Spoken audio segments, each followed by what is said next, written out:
राधे राधे, जय श्री कृष्ण। दोस्तों, एक रोज एक सास अपनी बहू से कहती है, बेटी घर के अंदर जाकर पानी लेकर आना जरा।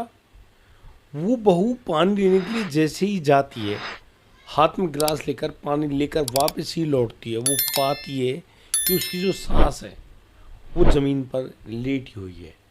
लेकिन उस सास के शरीर में ना तो प्राण है, ना धड़कन है, ना उसकी सांसें चल रही है, यानी कि उसकी सास मर गई है। उस बहू के हाथ से वो गिलास छूट जाता है। बहू दहाड़े मार कर रोती है, अपनी सास को नब्ज वगैरह पकड़ कर चेक करती है, लेकिन उसको हर तरह से उम्मीदें नष्ट होती दिखाई पड़ती है।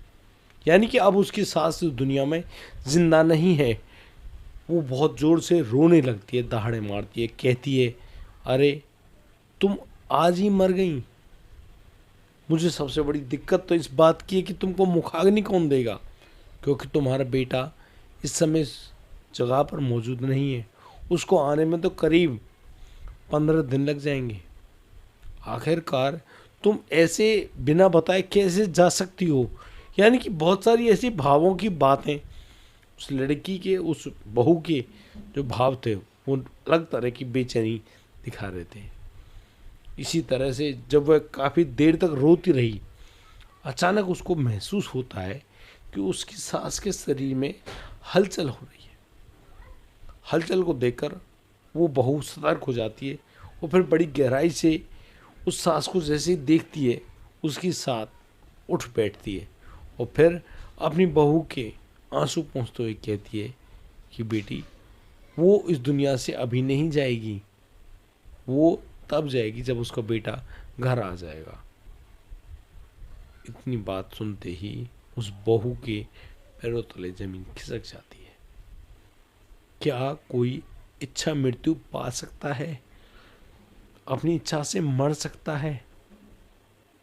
क्या उस बुढ़िया, उस सास के मुंह से निकली हुई बातें सत्य साबित होंगी?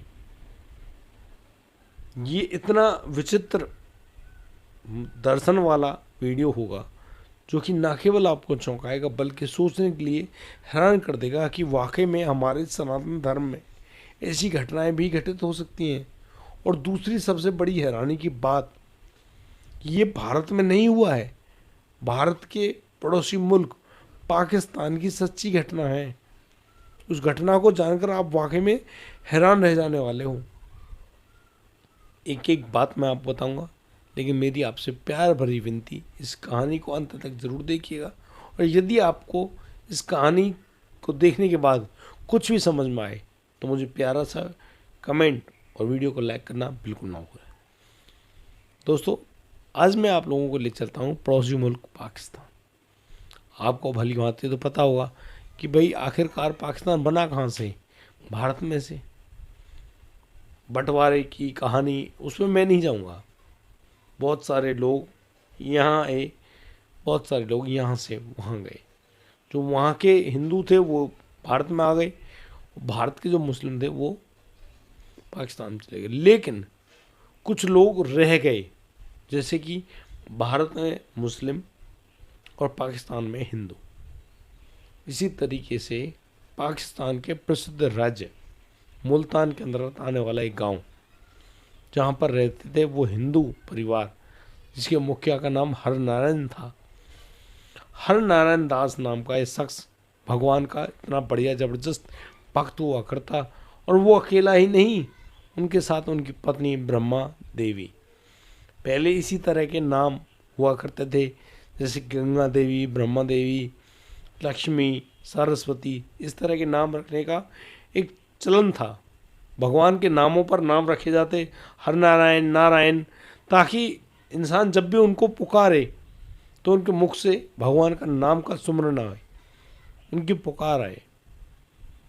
और शायद इसी लहजे में हम भगवान को याद भी कर रहे हैं। इसी तरीके से श्री हरनारायण दास की जो पत्नी थी, उनका नाम ब्रह्मा देवी था। उन दोनों को उनके गृहस्थ आश्रम से एक बेटी की प्राप्ति हुई। बेटे का नाम रखा उन्होंने दिलीप। बड़ा सुंदर बेटा। लेकिन बेटा पैदा हुआ, ब्रह्मा देवी और हरनारायण ने एक दूसरे के साथ विचार करते हुए एक ऐसा व्रत लिया, उसका नाम रखा ब्रह्मचर्य व्रत। गृहस्थ जीवन में यानी कि अब कोई ऐसा संपर्क नहीं रहेगा, उस बच्चे को पालेंगे पोसेंगे, मेहनत करेंगे और सिर्फ भक्ति करेंगे। अब आप समझिए ये कैसी भक्ति होने वाली है। धीरे धीरे बच्चा बड़ा होने लगा, हरनारायण खेतों में काम करके आते, मेहनत मजदूरी भी करते, जो भी खाते कमाते उनसे अपना घर परिवार चलाते, अपने पत्नी का अपने बेटे का पेट भरते। इसी तरीके से उनका जीवन यापन चल रहा था। लेकिन सबसे बड़ी खास बात, दोनों मिलकर जबरदस्त भजन किया करते हैं और उस बेटे को भी समझाते हैं। बेटा भी उनके साथ मिलकर भजन किया करता। बड़ा भजनानंदी परिवार था। धीरे धीरे बेटा बड़ा हुआ, उनके साथ उन माता पिता की उम्र बढ़ रही है, लेकिन वो तो भाई भक्त परायण है, नियम परायण है, अपने नियम पर टिके हुए। बड़े ही खूबसूरत लड़की से उस दिलीप की शादी करा दी जाती है। लड़की का नाम गीता होता है। गीता उस परिवार में आई और आते ही भाई उनके जब भाव देखे, पति भी इतना बड़ा भक्त, सास ससुर भी इतने बड़े भक्त, वो देखकर चौंक गई। भाई पहले तो उसने सोचा भाई कोई बेटी लड़की भी सोचती है कि वो अपने ससुराल जाएगी, उसके ऐसे आनंद होंगे ऐसे आनंद होंगे, लेकिन उस समय ऐसे आनंदों की ज़्यादा बाढ़ नहीं थी। और मैं जो बातें कर रहा हूँ ये 1970 की बातें कर रहा हूँ, आज की बात नहीं है, बहुत साल हो गए, यानी कि करीब 56 साल पहले। तब ऐसा हिंदू मुस्लिम वाला मामला नहीं था कि मारो काटो कुछ भी करो। हालांकि लोगों ने बहुत कुछ किया, लेकिन आज भी पाकिस्तान में बहुत सारे हिंदू परिवार रहते हैं। हालांकि वो दयनीय स्थिति में है अब हाल फिलहाल। अब हरनारायण ने शादी कर दी अपने बेटे की, गीता पत्नी बनकर आ गई। यहाँ ब्रह्मा देवी ने अपनी बहू को, बेटे को कहा भाई अपना गृहस्थ जीवन चालू करो भाई, वो बेटा हो बेटी हो, एक ही औलाद करना, बेटा हो तो ठीक बेटी हो तो ठीक, और फिर तुम भी भजन ध्यान में आ जाना। सास अपनी बहू को खूब सिखाती समझाती, हर तरह की बातें बताती। उधर हरनारायण अपने भजन कीर्तन, और बड़े अच्छे प्रसिद्ध व्यक्ति थे उस जगह के, जो मेहनत मजदूरी जो काम मिलता किया करते, खेती बाड़ी जो भी धन उपार्जन होता। बेटा भी पढ़ लिख गया, उसने भी थोड़ा सा व्यापार करना सीख लिया, और वो अब घर से बाहर जाने लगा व्यापार करने के लिए। अब वो जाता 20 दिन 22 दिन 25 दिन 15 दिन उसको टाइम लगता। इसी बीच एक दिन हरनारायण अपनी पत्नी यानी कि ब्रह्मा देवी जी से कहता है कि देखो मुझे जाना है, हमारा बुलावा आ गया है और तुम तैयारी करो। अब ये बात ऐसी थी, जो बहू ऐसा जो गीता, वो उन बातों को समझ नहीं पाई। कहाँ जाना है, बाबूजी कहाँ जा रहे हैं, कहाँ जाएंगे, बहुत सारे प्रश्न उसके दिमाग में। उसने अपने सासू माँ से पूछे तो ब्रह्मा देवी ने भी उनको कोई खास जवाब नहीं दिया। ब्रह्मा देवी गौमाता का जो गोबर होता लेकर आई, उन्होंने अपने उस चौके को लीपा, यानी कि आंगन को लिपाई करने के बाद अगले दिन भोर में सुबह सुबह करीब 4 बजे के लगभग हरनारायण ने बड़ी ज़बरदस्त तरीके से कीर्तन किया। कीर्तन करने के बाद आंगन बैठ गए और ब्रह्मा देवी से कहा कि देखो अब मैं जा रहा हूँ, तुम शांति से यहाँ बेटा बहू की देख रेख करना और फिर तुम भी देख लेना। ब्रह्मा देवी इतनी बात सुनकर कहने लगी कि मेरी अकेले का यहाँ मन नहीं लगेगा, मैं भी आ रही हूँ और मैं जल्दी तुम्हारे पास आ जाऊँगी, तुम मेरा इंतजार करना। इतनी बातें तो कर रहे हैं सास ससुर, उन सबको सुन रही है गीता घर के अंदर बैठी बैठी। और फिर अचानक हरनारायण ने बहुत जोर से ओम का उच्चारण किया और लेट गए। और सच्ची बात बताऊं, बिना कष्ट के, बिना चीखने चिल्लाने, बिना दर्द के उन्होंने अपने प्राण त्याग दिए। और अब ब्रह्मा देवी अपने पति के पैरों को छूती हैं, उनको प्रणाम करती हैं और फिर अपनी बहू को आवाज़ लगाती हैं, गीता अपने ससुर साहब से आशीर्वाद ले ले, वो अब इस दुनिया में नहीं रहे। गीता की तो सांसें ऊपर नीचे हो गई, वो रोए चीखे चिल्लाए, क्या करे। सास ने कह दिया चुप रहो, कोई बात नहीं। जो आया है वो जाएगा, और वो अकेले थोड़ी हम सबको जाना है। अब इन बातों को गीता बड़ी हैरानी से देख रही, कह रही है माता जी आप इन बातों कर रही हो, आपके पति नहीं रहे।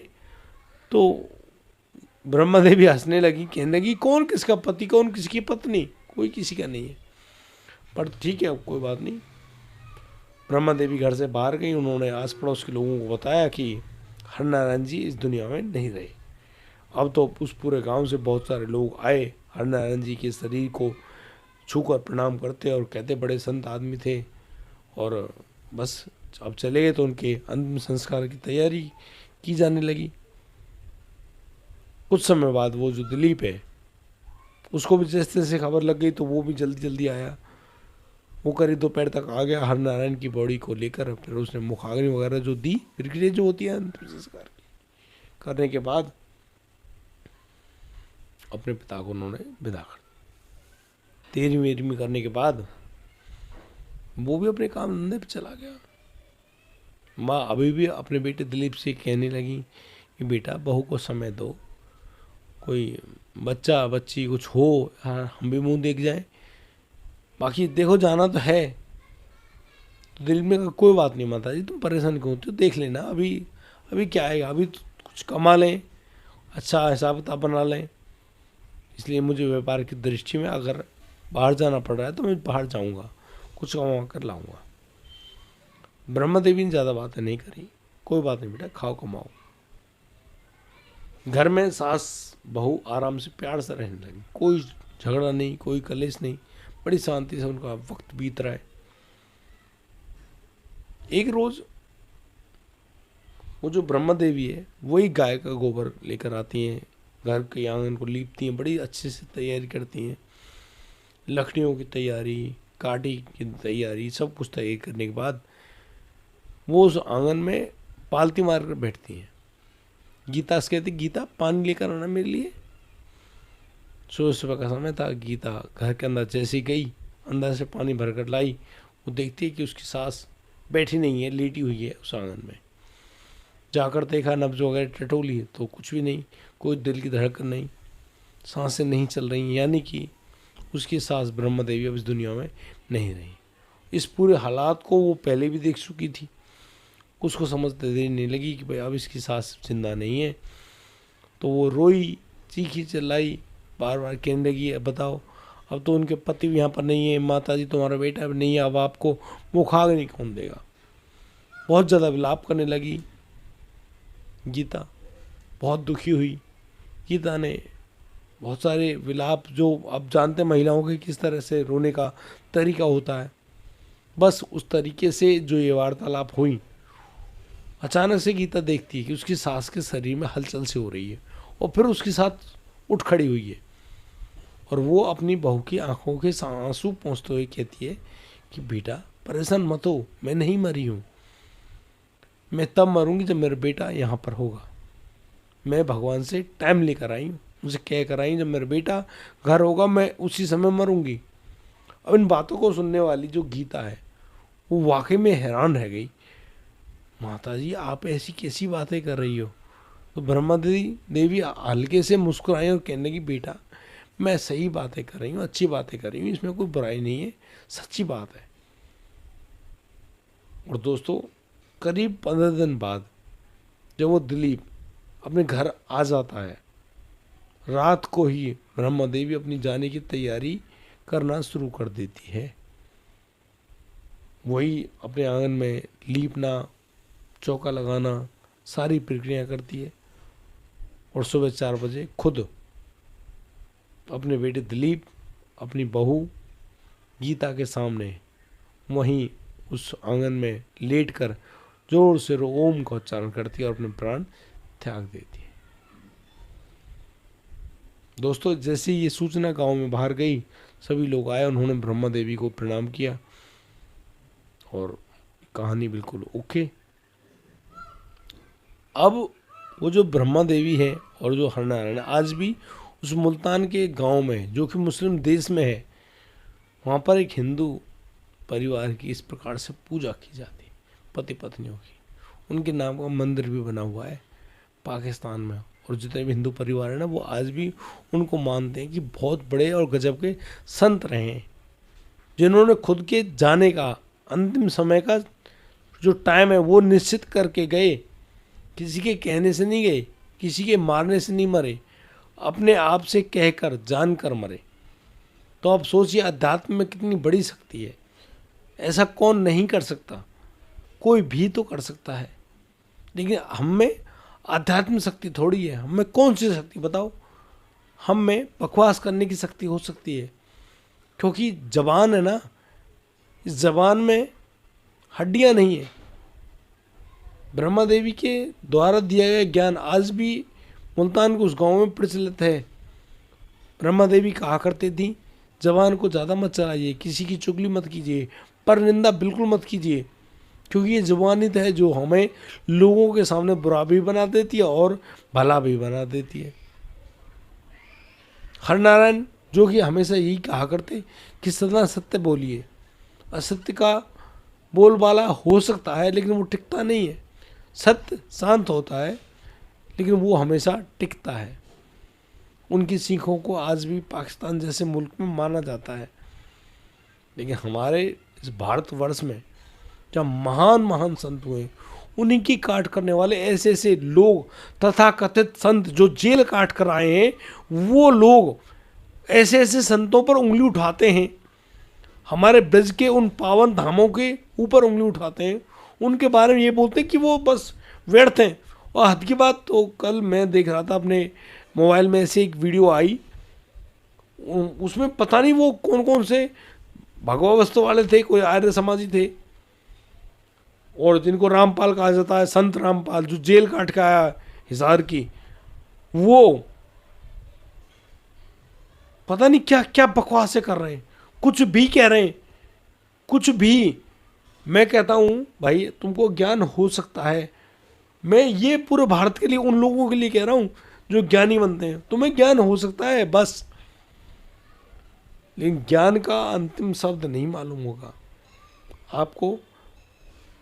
जो प्रेम मार्ग है ना, उसके बारे में तो ABCD भी नहीं पता होगी, शायद आप जानते ही नहीं होंगे। आप सिर्फ भौतिक संसार को जानते हैं, इसीलिए ये बकवास करते हैं। आप प्रेम मार्ग नहीं जानते। सच्ची बात तो यह है, दिल दुखा था, और शायद मुझे ज़्यादा कहने की ज़रूरत नहीं पड़ेगी, दिल तो तुम्हारा भी दुखेगा। जेल में मज़े नहीं आते हैं, जेल तो बड़ी मुश्किल से काटी जाती है, तुमने काटी भी होंगी। दुनिया भर की व्यभिचारी करने वाले जो लोग हैं, तथाकथित संत बनते हैं, महापकवास झूठों को बांटते हुए घूमते हैं, तुम्हारी सबकी पता चल जाएगी तुम कितने महान हो। लेकिन मैं एक बात बता रहा हूँ, परम पूज्य गुरुदेव के बारे में एक लफ्ज़ भी मत बोलिएगा, वरना नाश हो जाएगा पूरी सत्ता के साथ, तुम्हारा संपूर्ण नाश हो जाएगा। बाकी तुम्हें लगता हो कानून तुम्हारे हाथ में, तो ये तुम्हारी सबसे बड़ी भूल भी साबित ज़रूर होगी। बाकी किसी को कोई बात कहनी हो तो आप कमेंट करके ज़रूर बताएं। आज के लिए सिर्फ इतना ही। राधे राधे, जय श्री कृष्ण।